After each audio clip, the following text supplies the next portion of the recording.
you are in a world where conservatives can say anything. No, I'm not a conservative. They can have any conspiracy theories. I'm not a conservative. They can have any plot. They can do anything. And then liberals are supposed to sit here and be like, oh my God, it's so tragic. No, Destiny. Absolutely not. Let me explain. Absolutely. Let me explain my position, because I'm not a conservative.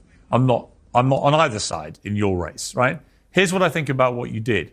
You'd like to fire off, as you've done so far in this debate, about your fury at how disgusting Republicans are, how inhumane they are, how they never have any empathy, blah, blah, blah, blah, blah, blah, blah. And then you yourself actually are exactly the person that you're describing. You are inhuman. You are somebody who seems almost gleeful that a young firefighter with a family, with a wife and children, who he was protecting as he was shot dead, that he deserved what was coming to him because he went to a President Trump rally, a man who was president of the United States until recently for 4 years and maybe again. You sound almost gleeful, Destin, and I'm sorry, that makes you, frankly, despicable.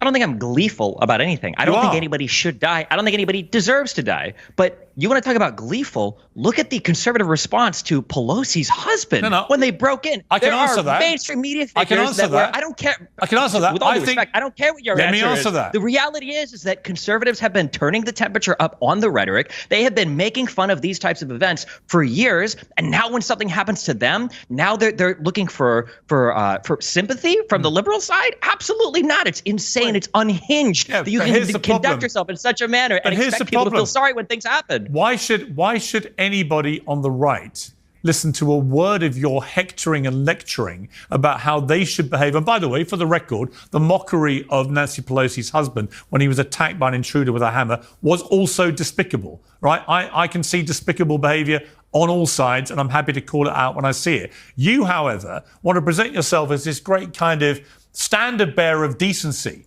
who sees outrageous behavior on the right time and again and is incensed by this disgusting, inhumane behavior. And yet time and again, since the attempted assassination of Donald Trump, you have displayed exactly the same kind of inhumane behavior. Fuck him about a fireman who is killed because he attends a rally of a guy he wants to vote for. My issue with the MAGA kids is not that they are not empathetic. My issue is that they support a president that led an insurrection against the United States. I'm not here to tone police over their empathy. 80 million people voted for Donald Trump last time around. That's great. 80 million people voted for a guy that tried to insurrect the government, and it looks like they might try to do it again. I mean, I don't know what you want me to say. These are the facts on the ground.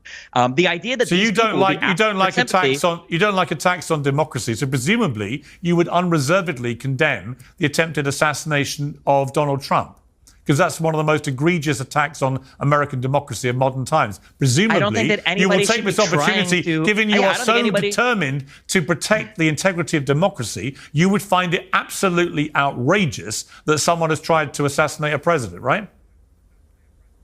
If the other conservatives on this show want to say that it was absolutely outrageous that Donald Trump attempted to coup the government, then maybe I would. Yeah, no, I'm not going to get on my knees and beg for forgiveness or show sympathy to conservatives. I'm not asking for that. I'm asking you to condemn what happened as an egregious attack on democracy. Can you do that? No, I won't. I won't. You can't do that. You see, so why the hell, frankly, Destiny, absolutely not. Why the hell should we listen to a word you have to say about... Why do you think conservatives haven't been listening to a word that liberals have said about anything for 8 years? Right, what do you think is going to change? They? You think that if liberals come out now and they go, oh my God, this was so horrible, you think they're going to go, wow, that is true.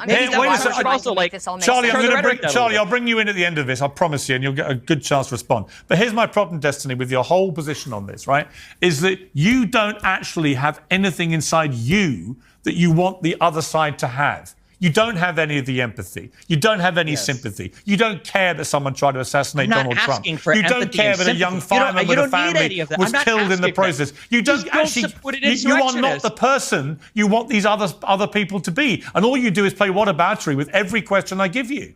And I'm just startled. It's not what about it? We're talking about Donald Trump. We're talking about the temperature of this country. But here's a question for the two panelists. What percentage of this event happening was due to Donald Trump's rhetoric? What do they think the answer to that question is? What percentage could it be that the other side, as we've just heard from Dave Rubin, has spent 8 years calling Donald Trump the new Adolf Hitler, a person who was responsible for the murder of 12 million people, including 6 million Jewish people in a Holocaust. Last time I checked, Donald Trump hasn't murdered 12 million people. So much as you would like him to be the new Hitler, he's not. But again, to an impressionable young deranged mind who has easy access to guns, that can be easily interpreted as an existential threat, said President Biden. Somebody that needs to be put in the bullseye, said Biden. Okay, Only last